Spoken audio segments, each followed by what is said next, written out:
Welcome to another video. ये है jutsu Kaisen के सीजन 2 का एपिसोड 2 का रिव्यू। तो चलिए जानते हैं कि क्या हुआ जुत्सु काइसेन के सीजन 2 का एपिसोड 2 में। तो इसकी शुरुआत हम देख पाते हैं, एक बंदा फंसा हुआ है सुगुरु की जुत्सु में, जो सुगुरु से पंगा लेने के लिए उससे माफी मांग रहा है और कह रहा है कि सब कुछ छोड़कर किसान बन जाएगा, जिसको सुगुरु इग्नोर कर रहा होता है। जिस एरोगेंस को देखते हुए कहता है इतना करने की जरूरत नहीं है, हमारे साथ है बेयर जो तुम सबको हरा देगा। लेकिन उसको पहले हरा दिया है सातोरु ने। तो इस तरह से बायर के हारने के बाद ये ऑर्गेनाइजेशन क्यों खत्म हो गई। अब वैसे हम आगे देख पाते हैं मेगुमी के डैड को, जो बैठ के सट्टा लगा रहे हैं नाव की रेस में, जिसमें वो हर बार शायद हार जाते हैं, पर आज वो अपना लक आजमाने आए हैं। पर लास्ट टाइम इन्हें वो मिशन असाइन हुआ था जिसमें उस लड़की को इन्हें मारना था, पर उसके साथ है गोजू क्लैन का बच्चा, यानी कि सातेरु गोजू, जो काफी खतरनाक हो सकता है। तो डायरेक्ट उससे लड़ने से पहले इन्हें कुछ और लोगों को इनकी तरफ भेजना पड़ेगा ताकि काम आसान हो सके। और हाँ, इनका लक सच में खराब है जिस वजह से रेस हार जाते हैं। वैसे इनका ये एम्प्लॉयर या फिर जो भी काम दे रहा है इनको, वो पूछता है मेगुमी के बारे में, जो उसका बेटा है, पर मेगुमी के डैड को उसके बारे में पता ही नहीं, या वो छुपा रहे हैं उसकी आइडेंटिटी ताकि वो सेफ रहे। खैर जो भी हो, हमें आगे पता चल ही जाएगा। तो आगे सेफली उस लड़की को बचा लेते हैं जो बेहोश होती है, जिसको ये दोबारा होश में लाने का तरीका सोच रहे होते हैं। लेकिन उससे पहले खुद होश में आकर सातारो को उसको अपने गोद में लिए देखकर उसके गोद से उतर के उसको थप्पड़ मार देती है, जहाँ उसको लगता है कि ये लोग उसको मारने आए हैं, पर वो उसको बचाने आए हैं, जो नहीं मान रही होती है, और उसको वो सबक सिखाते हैं अपने स्टाइल में। पर तभी यहाँ आती है क्रोई, जो बताती है इसको कि ये लोग हमारे साथ हैं। तो आगे सतारू पूछता है इस लड़की से उसके एसिमिलेशन को लेकर चिंता के बारे में, जहाँ वो मिलने वाले तेनगिन सामा के साथ। पर वो बिल्कुल दुखी नहीं है, क्योंकि अब वो बन जाएगी तेनगिन सामा, और तेनगिन सामा भी वही बन जाएंगे। मतलब वो भी तेनगिन सामा होगी और तेनगिन सामा भी वही होगी। मतलब तेनगिन सामा अगर इसके शरीर का इस्तेमाल करेंगे तो ये भी तेनगिन सामा खुद बन चुकी होगी। पर इसकी इस बात में इन दोनों को बिल्कुल इंटरेस्ट नहीं होता, जहाँ दोनों बात कर रहे होते हैं सतारो के फोन में लगे नए वॉलपेपर की, और वो दोनों कहते हैं कि तुम ऐसी बात इसलिए कर रहे हो क्योंकि शायद तुम्हारा कोई दोस्त नहीं है। पर वो सामान्य तौर पर भी स्कूल में ऐसी ही बात करती है, जहाँ स्कूल से उसे याद आती है स्कूल की, जहाँ उसे जाने भले टाइम काफ़ी ज़्यादा क्यों ना हो गया हो, मतलब दोपहर हो चुकी है, जो स्कूल जाने का बिल्कुल समय नहीं है। और वैसे तेनगिन सामा भी यही चाहते हैं कि रिको की सारी विश पूरी की जाए, क्योंकि शायद उसका आखिरी दिन होगा, जो समझाता है सुगुरु की ये इसका आखिरी दिन है, और शायद आज के इस दिन के बाद से ये दोबारा किसी से मिल भी नहीं पाएगी। तो शायद इसको ये दिन पूरा खुल के जीना चाहिए ताकि अपने दोस्तों को और अपने परिवार को दोबारा देख सके।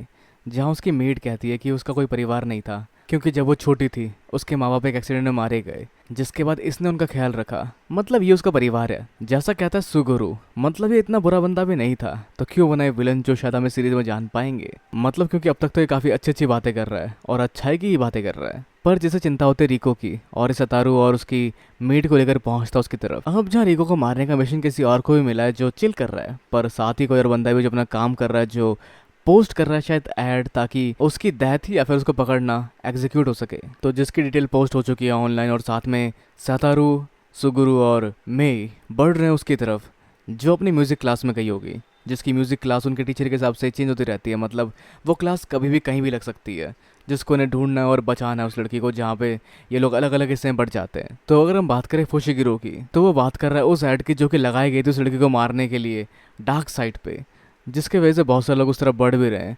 और कहा जा रहा है कि इसको हायर करने से बढ़िया होता कि उनको ही हायर कर लिया गया होता, और इसको 30 मिलियन जो मिलने वाले हैं वो भी कम होकर मिल सकते हैं, या फिर इसके हाथ से पूरी तरह से जा सकते हैं अगर उन किराए के गुंडों ने उस लड़की को मार दिया तो। पर अकॉर्डिंग टू हिम उनके साथ है गोजू क्लैन का बच्चा, जिसके पास है the 6 eyes and the limitless technique, जो कुछ 100 सालों के बाद ही किसी को मिलती है। और ये गोजू सतारू को मिला है, जिन दोनों टेक्निक की वजह से कोई इसके सामने टिक नहीं पाएगा। तो ये फ्रीलांसर गुंडे कुछ नहीं कर पाएंगे उस लड़की का। पर अगर गोजू वहां पर है और उसके अगेंस्ट कोई जीत नहीं सकता, तो क्या ये जीत पाएगा। तो उस बात को काटते हुए आगे कहता है कि तुम्हें ये बाउंटी, मतलब ये शिकार का इनाम या फिर फ्रीलांसर गुंडों को हायर करने वाले प्रोसेस को 47 घंटे तक और चलने दो, जिस सब के दौरान गोजू सतारू भी काफ़ी थक चुका होगा और उसके साथ वाले बाकी सोर्सर भी हार चुके होंगे। तो इसके इस टाइम लिमिट लगाने से फ़ायदा ये होगा कि उनके पास समय कम होगा, रोज़ और तेज़ी से काम करेंगे, और साथ ही उनके काम के लिए उन्हें कोई पैसे भी नहीं देने पड़ेंगे। तो बेसिकली वो फ्री में काम कर रहे हैं। और साथ ही रीज़न कुछ और भी जो उसके दिमाग में होता है, जो शेयर नहीं करता, पर शायद ये बोर्ड रेस इस बार जीतने वाला होता है,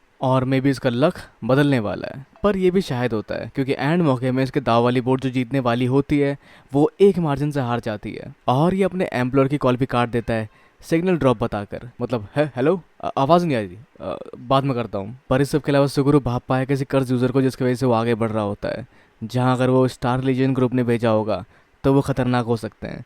पर तभी सामने आते हैं अंकल, जो उसको देखते ही अपने जो सोर्सर से बनाते हैं कुछ शिकिगामी, जिसके अगेंस्ट सुगुरु बिना किसी कैटलिस्ट के निकालता शिकागामी, जो शिकागामी नहीं होते, और वो होते हैं कर्ज मैनिपुलेशन जिस बारे में वो जानते हैं और अंदाज़ा लगाते हैं कि ये एक शिकिगामी यूज़र है, मतलब क्लोज कॉम्बैट में काफ़ी कमज़ोर होगा, तो बस जहाँ इन्हें एक ऐसा मौका चाहिए जब इसे करीब पहुंचकर उसको हरा सके।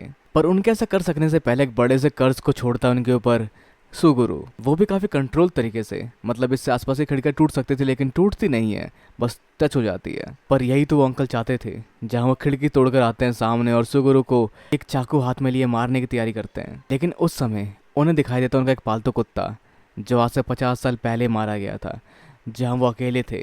और उन्हें कर्ज दिखाई देता जिसकी वजह से उनका परिवार उनको अजीब समझा करता और उनके छोटे भाई को ज़्यादा प्यार करता। पर सिर्फ यही कुत्ता था जो उनको चाहता था, बिना डर के, बिना चिंता के, जिसको कहते हैं तुम दोबारा मुझे मिले पूरे 50 साल के बाद।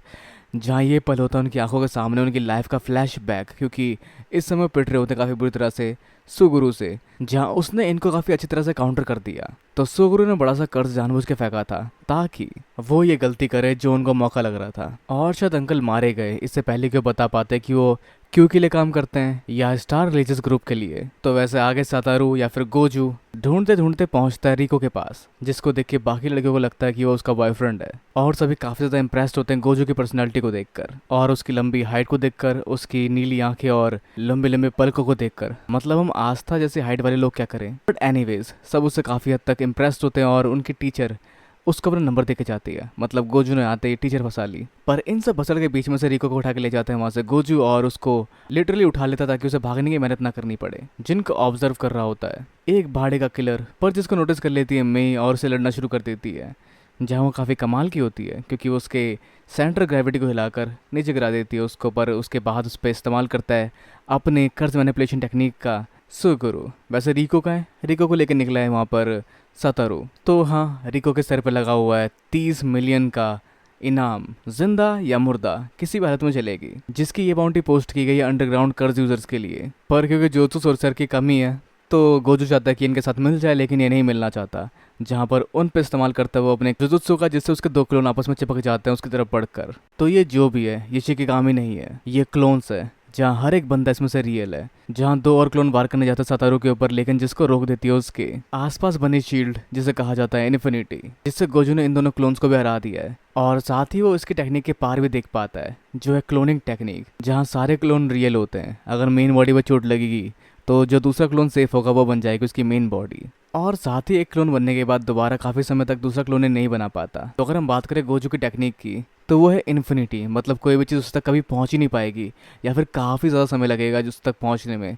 जिस वजह से ऐसा मान सकते हैं कि कोई चीज़ तक पहुंच ही नहीं पाएगी जहां वो किसी भी चीज़ से इन्फिनाइट दूरी तक हो सकता है। और जब वो अपने लिमिटलेस टेक्निक को एम्पलीफाई करता है तो उसको मिलता है नेगेटिव नेचुरल नंबर, जिसकी वजह से कोई भी चीज़ उस तक खींची चली आती है। जहाँ उसे सिर्फ एक इमेजिनरी एप्पल बनाना है जिसकी तरफ कोई भी चीज़ उसके आसपास की खींची चली आएगी। पर ये इतने काम की भी नहीं है क्योंकि ये काफ़ी बड़े पैमाने तक इसका इस्तेमाल नहीं कर सकता, और अगर कर भी लिया तो उतने बड़े पैमाने तक चीज़ों को संभालना इसके लिए मुश्किल हो जाएगा। जहाँ इसके सामने वाला ये बंदा कुछ पत्थर फेंक कर जो उस तक पहुँचते नहीं है वहाँ से भाग जाता है, लेकिन गोजू अपनी इस टेक्निक का इस्तेमाल करके सामने वाली बिल्डिंग में छेद करके सब कुछ इन्फिनिटी में ले जाता है, जहाँ चीज़ें नीचे गिरती ही नहीं और वो बंदा भी लटक जाता है इसके कर्ज के अंदर। जहाँ उसकी अगली टेक्निक होगी डाइवर्जेंस ऑफ इन्फिनिटी, जो है उसकी रिवर्स कर्ज टेक्निक, जिसके लिए इस्तेमाल करता है रैट का। लेकिन ये शक्ति पूरी तरह से डेवलप नहीं हो पाई, जिस वजह से उसका पूरा इस्तेमाल वो नहीं कर पाता। तो वो शक्ति फेल हो चुकी है, लेकिन गोजू नहीं, जहाँ पे अपने मुक्के से उसको हरा देता है वो, तो उसके साथ ही आसपास की सारी उड़ती चीज़ें नीचे गिर जाती है। और गोजू को लगा था कि उस समय वो कामयाब हो चुका है उस टेक्निक का इस्तेमाल करने में,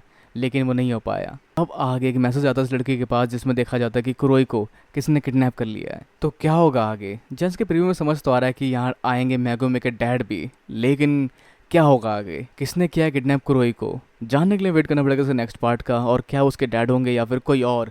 अपने विचार नीचे कमेंट में जरूर बताएं। इस वीडियो को लाइक, शेयर और सब्सक्राइब करना भी बिल्कुल ना भूलें। तो मिलते हैं अगली वीडियो में। Sayonara and have a nice day.